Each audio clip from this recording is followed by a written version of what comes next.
Okay, happy Friday, everybody. We're live on Instagram and we're live on YouTube. I hope everybody's doing well this morning. Today, I am sharing my story, a bit of my story. So I write about it from time to time, here and there, but it's always different when I tell my story. And it's helpful, I think, for some people. Definitely to hear that I have gone through some of the same things that I help other people with.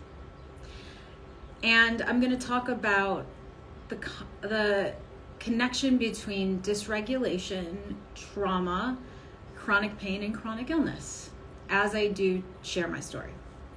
So here we go. And of course, if you have to hop off, or if you're not catching it now, which, if you're here, you're catching it now, you can catch it later through my email.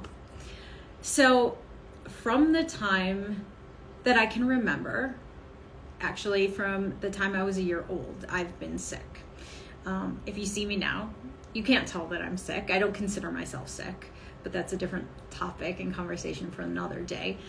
I had a seizure, and this is the story I was told. I don't remember it, but I had a seizure when I was about a year old, and I spiked a really high fever, and I had all sorts of other symptoms, swollen, hot joints, painful, fatigue, other things, and every month from then on, I had similar symptoms without the seizure. I had really high fevers for like a week, along with the hot joints, the swollen joints, kind of arthritis-like, and doctors didn't know what was happening to me.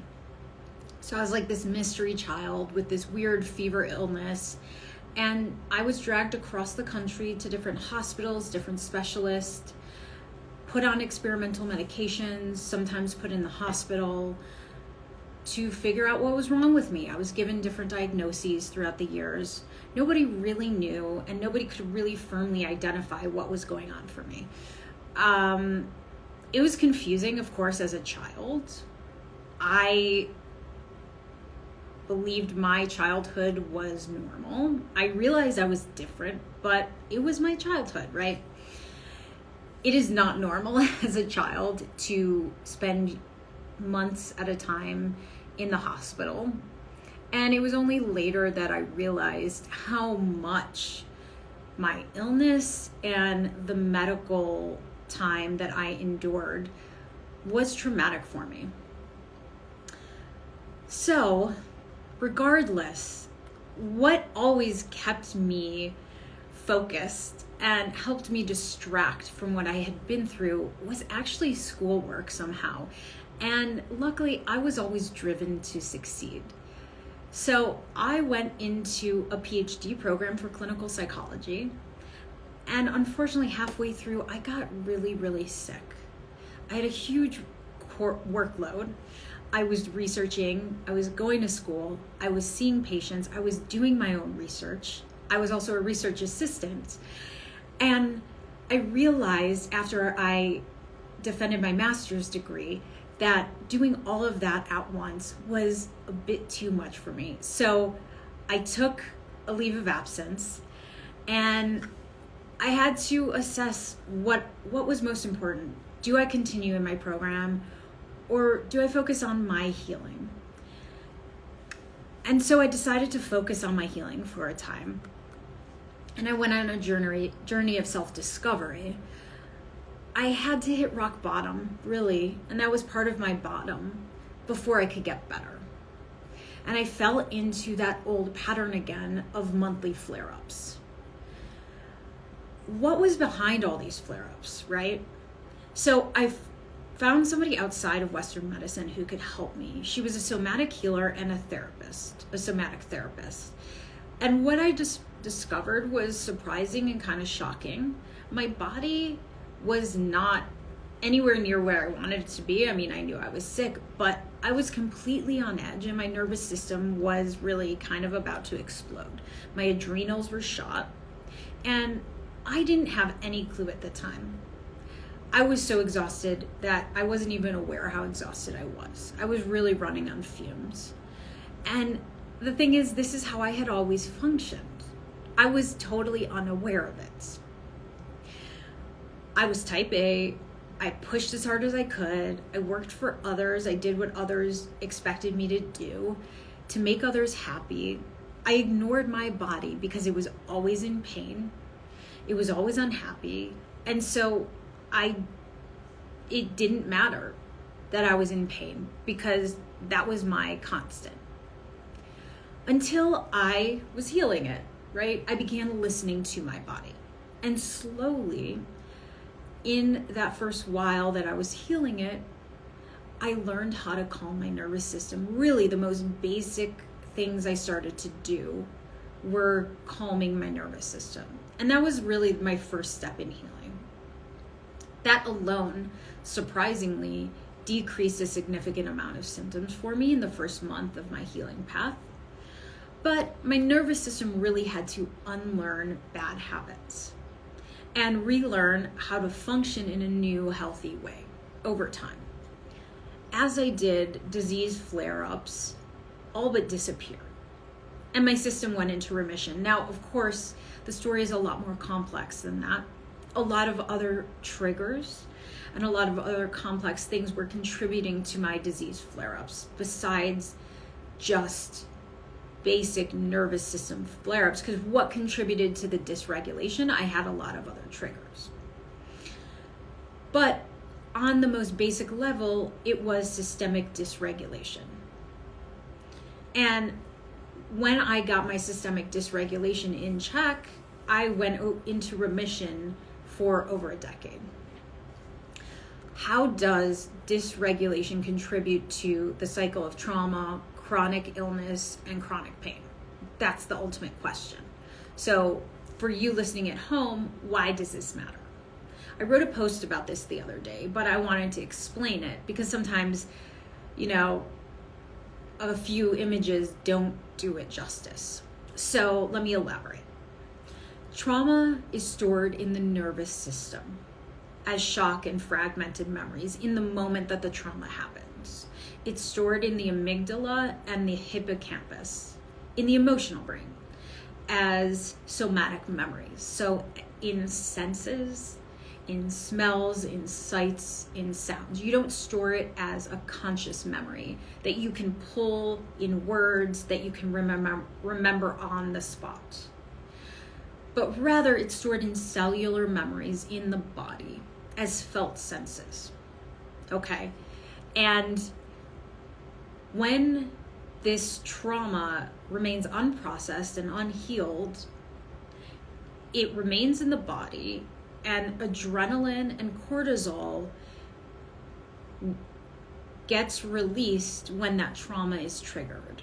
And if this trauma is triggered consistently, adrenaline and cortisol is chronically released in your system. So, say you are in a relationship that subconsciously triggers your trauma on a consistent basis, you might consistently feel chronically ill and not realize what's triggering your trauma. That might not be the best example to totally explain, but you might not realize why you're sick. There might be a dormant, repressed trauma that's being triggered, and it takes a while to unravel the root and the cause of the trigger.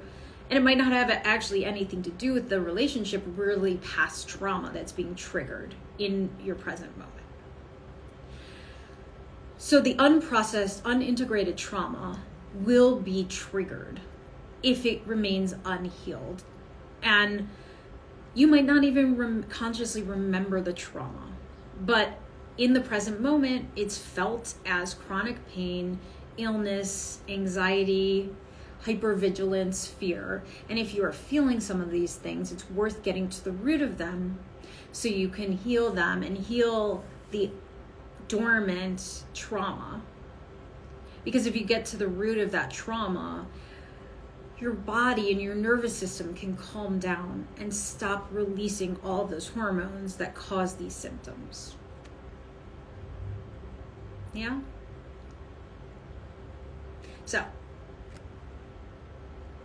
that's a little bit of my story and a little bit of how trauma works and why calming and regulating your nervous system can help so much when it comes to some of these complex diseases and illnesses. Now, of course, there are other things that contribute to chronic illness, but regardless, even when you get your diet in check and other things, sometimes there's other stuff like trauma contributing to the illness, and it's a miracle sometimes when you work on stuff like trauma and you don't realize how much it's contributing. So that's my live for today.